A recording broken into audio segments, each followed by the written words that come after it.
Why is the truth so important? You have to have the truth to have a starting point. And your true self is found in that very uncomfortable zone. We all look for toughness. We all want it. But we look for it in a comfortable environment. You will not find toughness in a comfortable environment. Those of you who are listening to this, you will not find it.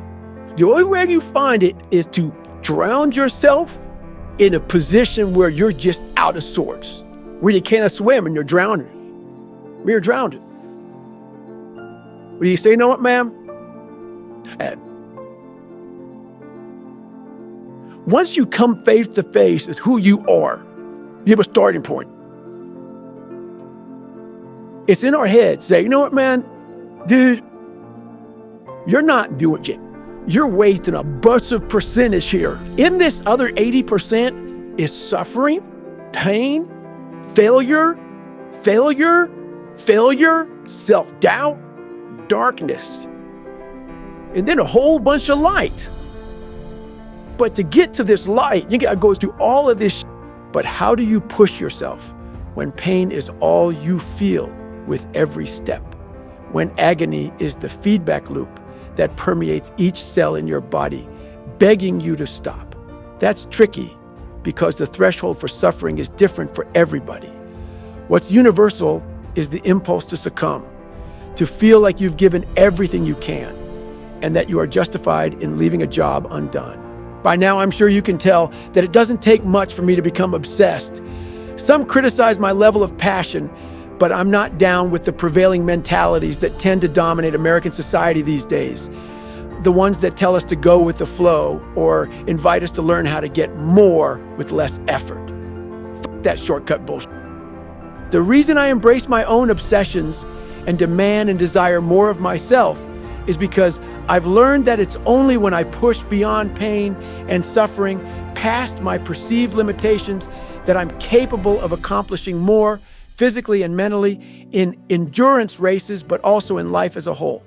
And I believe the same is true for you. You have to go dark. What I mean by that is you have to be quiet in your mind. Get to that dark place in your mind. Figure out, it may take months, it may take years. Figure out your purpose. Figure out what you want to be in life. But there's one thing about being in dark places. If you have the courage to stand there long enough, your eyes will start to adjust to the darkness. Your body and mind will always adjust to more suffering, to more pain. If you want to push harder, know this. Your mind quits way before your body does. The human body is like a stock car. We may look different on the outside, but under the hood, we all have huge reservoirs of potential and a governor impeding us from reaching our maximum velocity. In a car, the governor limits the flow of fuel and air so it doesn't burn too hot. Which places a ceiling on performance? It's a hardware issue. The governor can easily be removed, and if you disable yours, watch your car rocket beyond 130 mph. It's a subtler process in the human animal. Our governor is buried deep in our minds, intertwined with our very identity. It knows what and who we love and hate. It's read our whole life story and forms the way we see ourselves and how we'd like to be seen. It's the software that delivers personalized feedback in the form of pain and exhaustion, but also fear and insecurity. And it uses all of that to encourage us to stop before we risk it all. But here's the thing, it doesn't have absolute control. Unlike the governor in an engine, ours can't stop us unless we buy into its bullshit and agree to quit. Sadly, most of us give up when we've only given around 40% of our maximum effort. Even when we feel like we've reached our absolute limit, we still have 60% more to give. That's the governor in action. Once you know that to be true, it's simply a matter of stretching your pain tolerance, letting go of your identity and all your self-limiting stories so you can get to 60%, then 80% and beyond without giving up. I call this the 40% rule. And the reason it's so powerful is that if you follow it, you will unlock your mind to new levels of performance and excellence in sports and in life, And your rewards will run far deeper than mere material success. Most of this generation quits the second they get talked to. You did this wrong, you do this wrong, or they get yelled at. It's so easy to be great nowadays because everybody else is, most people are weak.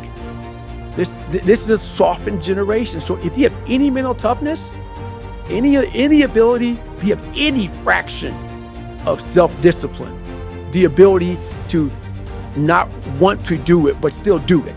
People have a hard thing understanding. I hate to run. And what makes me so crazy, it doesn't anymore, is people go, well, why do you run if you hate it? What are you talking about? I don't want to take showers and eat either. I hate that too. That's life, man. It wasn't until I changed that mentality that I became somebody. I hated going to school, so guess what? I was dumb as shit. That's what 1 + 1 is 2. But if you can get through to doing things that you hate to do, on the other side is greatness. That's what people don't understand. By me running, I'm callous in my mind. I'm not training for a race. I'm training for life. I'm training for the time when I get that 2 o'clock in the morning call that my mom is dead or something happens tragic in life. I don't fall apart. I'm training my mind and my body and my spirit so it's all one, so I can handle what life is going to throw at me, because the life I've lived, it throws a whole bunch of action. And if you're not physically and mentally prepared for that, you're just going to crumble and you're good for nobody. The 40% rule can be applied to everything we do, because in life, almost nothing will turn out exactly as we hope. There are always challenges. And whether we are at work or school or feeling tested within our most intimate or important relationships, we will all be tempted to walk away from commitments, give up on our goals and dreams, and sell our own happiness short at some point. Because we will feel empty, like we have no more to give, when we haven't tapped even half of the treasure buried deep in our minds, hearts, and souls. I know how it feels to be approaching an energetic dead end. I've been there too many times to count. I understand the temptation to sell short, but I also know that impulse is driven by your mind's desire for comfort, and it's not telling you the truth. It's your identity trying to find sanctuary, not help you grow. It's looking for status quo, not reaching for greatness or seeking wholeness. But the software update that you need to shut your governor down is no supersonic download. It takes 20 years to gain 20 years of experience, and the only way to move beyond your 40% is to callous your mind day after day, which means you'll have to chase pain like it's your damn job. Imagine you're a boxer, and on your first day in the ring, you take one on your chin. It's gonna hurt like fucking hell. But at year 10 of being a boxer, you won't be stopped by one punch. You'll be able to absorb 12 rounds of getting beat the down and come back the very next day and fight again. It's not that the punches lost power. Your opponents will be even stronger. The change has happened within your brain. You've calloused your mind. Over a period of time, your tolerance for mental and physical suffering will have expanded, because your software will have learned that you can take a hell of a lot more than one punch. And if you stay with any task that is trying to beat you down, you will reap reward. Not a fighter. Say you like to run but have a broken pinky toe. I'll bet if you continue running on it, pretty soon you'll be able to run on broken legs. Sounds impossible, right? I know it's true, because I've run on broken legs, and that knowledge helped me endure all manner of agonies on the ultra circuit, which has revealed a clear spring of self-confidence that I drink from whenever my tank is dry. But nobody taps their reserves 60% right away or all at once. The first step is to remember that your initial blast of pain and fatigue is your governor talking. Once you do that, you are in control of the dialogue in your mind, and you can remind yourself that you are not as drained as you think, that you haven't given it your all, not even close. Buying into that will keep you in the fight, and that's worth an extra 5%. Of course, that's easier read than done, so you want to be normal. So you just want to be like everybody else that roams the world, not knowing the power that's in them. Being fine, but being mediocre. I'm like, fuck that, man. the worst thing that happened to me is I lost myself. I never had myself. I never found myself. I had no self-esteem. So I knew through working out and through learning, it took a lot for me to learn also. I started finding self-esteem. Once I found that, that's when doors started opening up. I stopped caring about people, that what they thought, being judged. Wow, if I say this, if I started right now, are you gonna make fun of me? I stopped caring about that. And that's when my life started really changing for me, slowly but surely. I could barely read and write when I was a junior in high school. I wasn't going anywhere. I was a character. I was trying to find myself through a character. I was making different hairstyles and sagging my pants, and I was off. I was off, man. I was a clown. I was a clown, and I was like, this is not where you're supposed to be in life, man. After a while, I started learning more and more and more through pain and suffering. I started learning so much about stuff. Before I knew it, man, I built this beautiful car. And I'm like, how did I do that? I know how to do it because I have all the tools. Through all the failure I went through trying to build this person who's Goggins. It's called raw accountability. Not just accountability where we find that nice, happy word. If you're fat, you look in the mirror, you say, wow, I eat a little too much. No, you're fat. You cannot say that to yourself. You have to make a list of the things that you don't like to do. This list should be very long. Like if you're making calls, the very first thing you should do is start making a ton of calls. Because why? That begins to own you. You start to drive yourself this way versus this way. But you'll figure out. You start making a whole bunch of calls. If you like calling, call a lot. Guess what happens? You get over it. It wasn't easy to begin the fourth lap of the Hurt 100 because I knew how much it would hurt.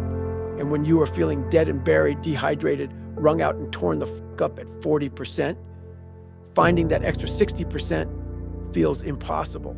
I didn't want my suffering to continue. Nobody does. That's why the line, fatigue makes cowards of us all, is true as shit. Mind you, I didn't know anything about the 40% rule that day. The Hurt 100 is when I first started to contemplate it, but I had hit the wall many times before, and I had learned to stay present and open-minded enough to recalibrate my goals even at my lowest. I knew that staying in the fight is always the hardest and most rewarding first step. Of course, it's easy to be open-minded when you leave yoga class and are taking a stroll by the beach, but when you're suffering, keeping an open mind is hard work. The same is true if you are facing a daunting challenge on the job or at school. Maybe you are tackling a 100-question test and know that you've bricked the first 50. At that point, it's extremely difficult to maintain the necessary discipline to force yourself to keep taking the test seriously. It's also imperative that you find it because in every failure, there is something to be gained, even if it's only practice for the next test you'll have to take, because that next test is coming. That's a guarantee.